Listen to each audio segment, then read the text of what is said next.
Our next step is to cut the tension in this curve so that when we have it right side out, we don't have these little funky bumps along here. They're not very noticeable, but it just makes a cleaner finished product. So for both. So what I'm gonna do is I'm gonna take my fabric scissor, I'm gonna take my curved line here, and I'm going to clip into the seam allowance. I'm not cutting up to the stitch line, I'm cutting before the stitch line. And wherever there's a curve, I'm backing off about 1/8 of an inch, maybe 1/16. So I'm cutting up close to it, but not too close. I don't want to cut through my stitch line because then I have to stitch it all over again. That's probably too many clips. You don't necessarily need to go that much. I want a little clip happy. That's okay. And then I'm going to do the same for the inside piece.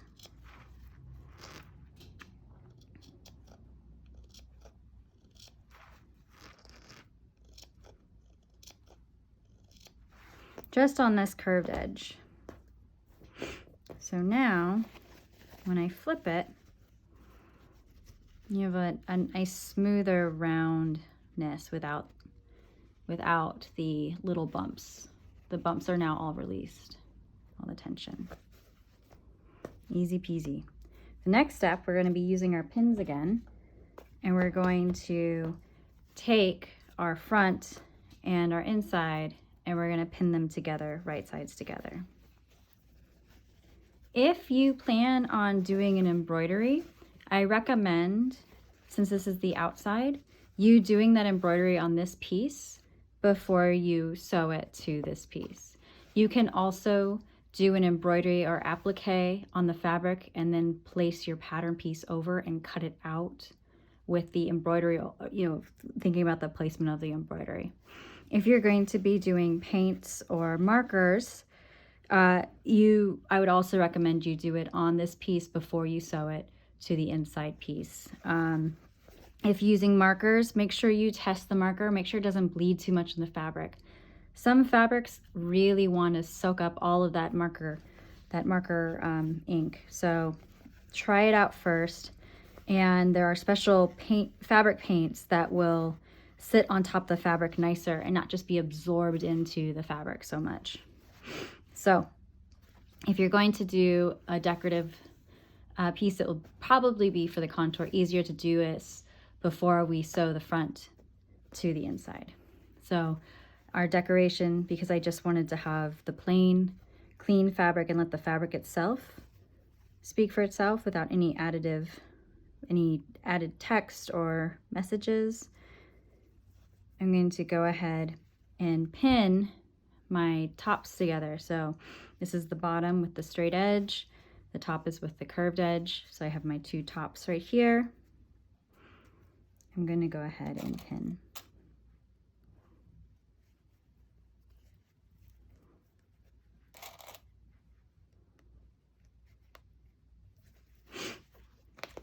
And then remember how we made that little mark on the top and bottom from our pattern onto this?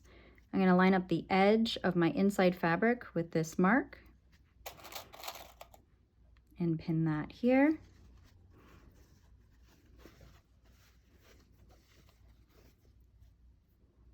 And pin that here.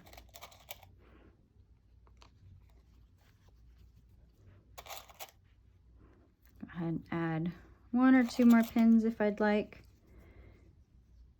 So this will be our last curves that we stitch for this one.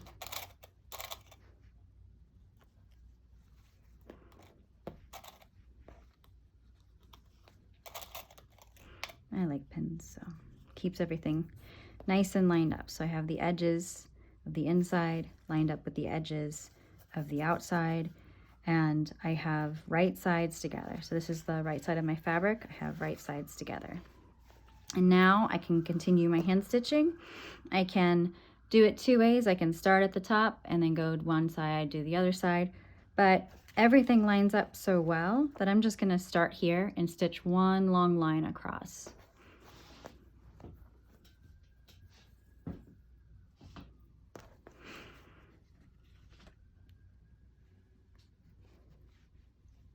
So again, actually because we have this end that doesn't have any side, we can go ahead and start the needle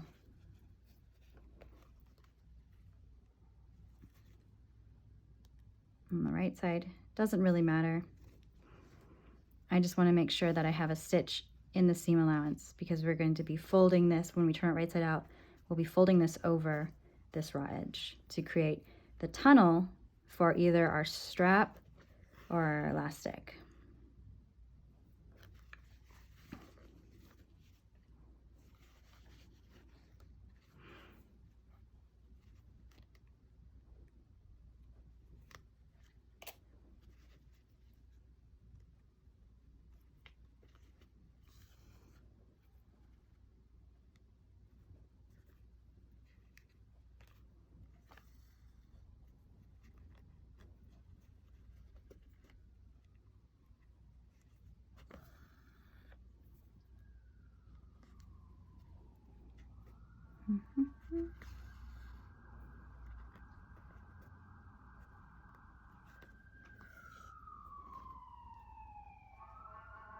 And be careful, you don't want your thread to get caught on your needles.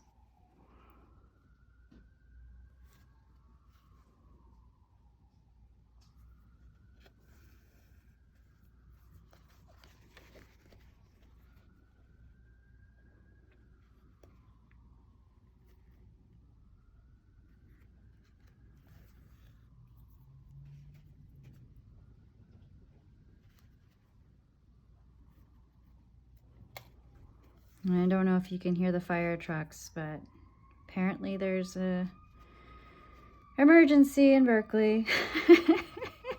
I hear them all the time.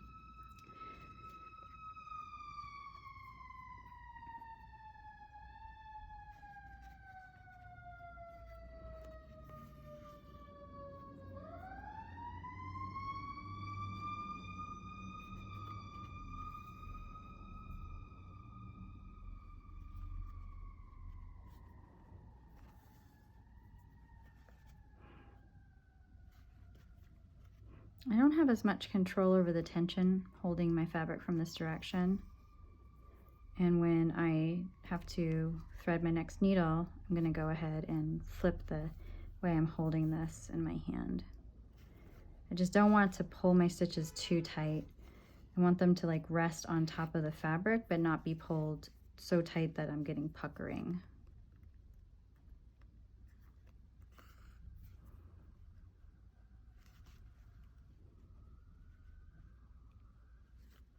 And the back stitch is really great because it is the strongest stitch, so it moves forward and it comes back around. So it locks the fabric in place with the stitch twice at each anchor point.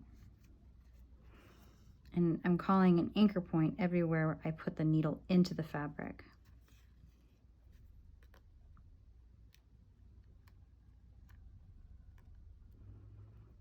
And since the stem stitch is just a reverse back stitch, if you would rather see it as a stem stitch and stitch that way, you're welcome to do that as well. You have a lot of choices.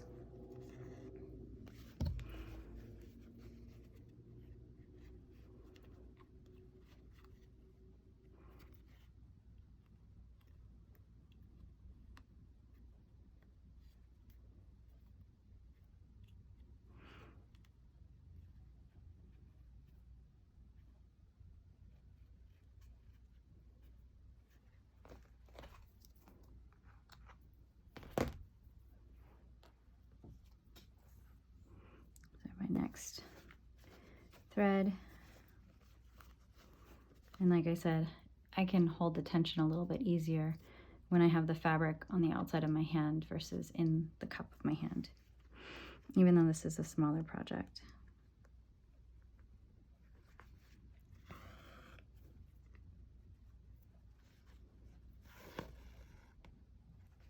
Oops, did my stitch backwards. I was about to do some stem stitches. All right, let me go back a little bit just so that I don't lose that. I want to make sure I have all my anchor points.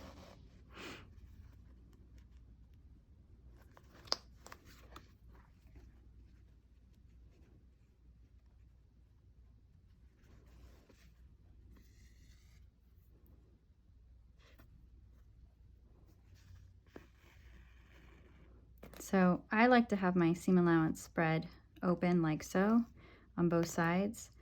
That way I have the least amount of bulk in any one place. And as I get to this point here, I'm gonna go over this point a couple times because this is where it meets on the nose, and this is where it's gonna be, there's gonna be a lot of pressure here as you have it strapped to your face. So right over.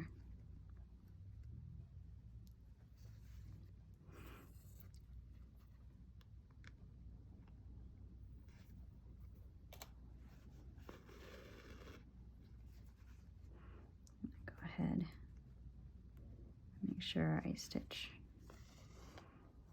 both the seam allowances.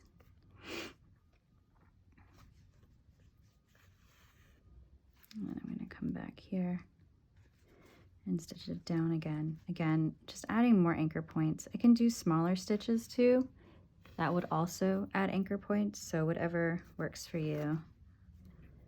And again, the anchor points are every position that I put my needle in the fabric.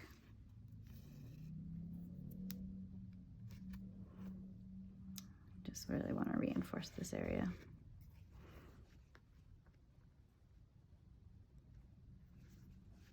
For best wear, best durability.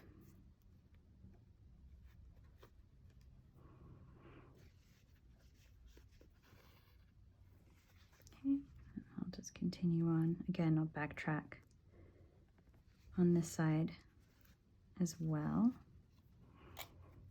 So it's like we're doing a double back stitch almost.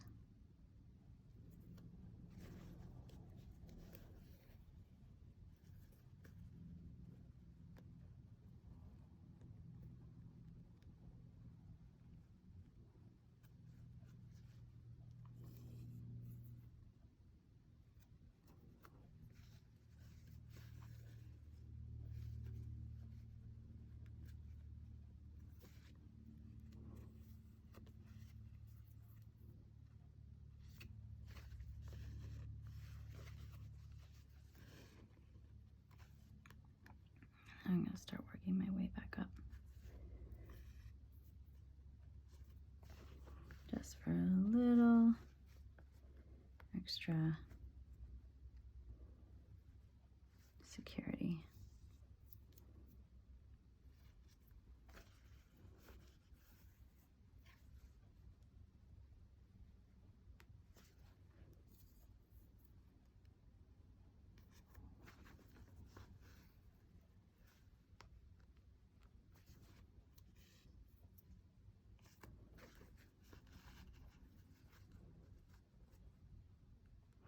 And then I'll move on. So what I've done is done the stitches twice just over themselves, adding extra anchor points right here. So you can see it's a little bit thicker, a little bit, just to add more anchor points, a little bit more security. Again, that's where I get the most stress on the mask when I wear it. It's right at the top of the nose.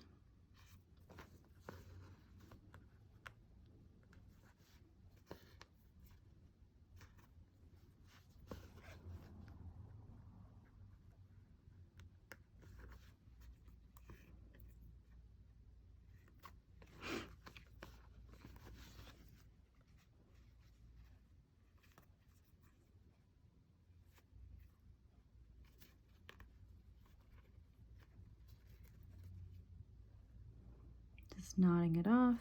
If my thread gets too small, instead of turning around the needle and putting the pointy end through the hoop, I sometimes will put the eye back through and it still creates a knot.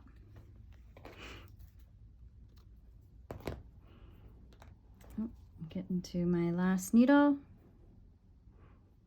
And this is with embroidery floss, so it'll be a little bit more visible for you. Huzzah. Take out my pin and just continue my stitches.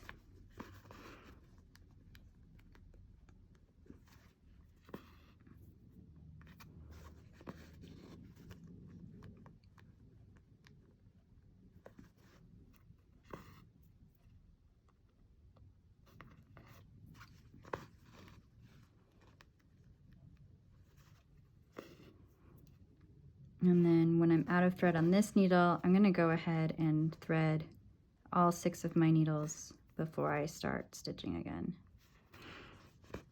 That way, it's faster to grab them. My embroidery needle pack, I think, came with 6 or 10. Different packs come with different quantities. If you can thread a few of them, I would say do it, because it will save you a little bit of time, or at least not break up the flow too much. See, you want to make sure that if you do use pins, that it doesn't get caught behind a pin.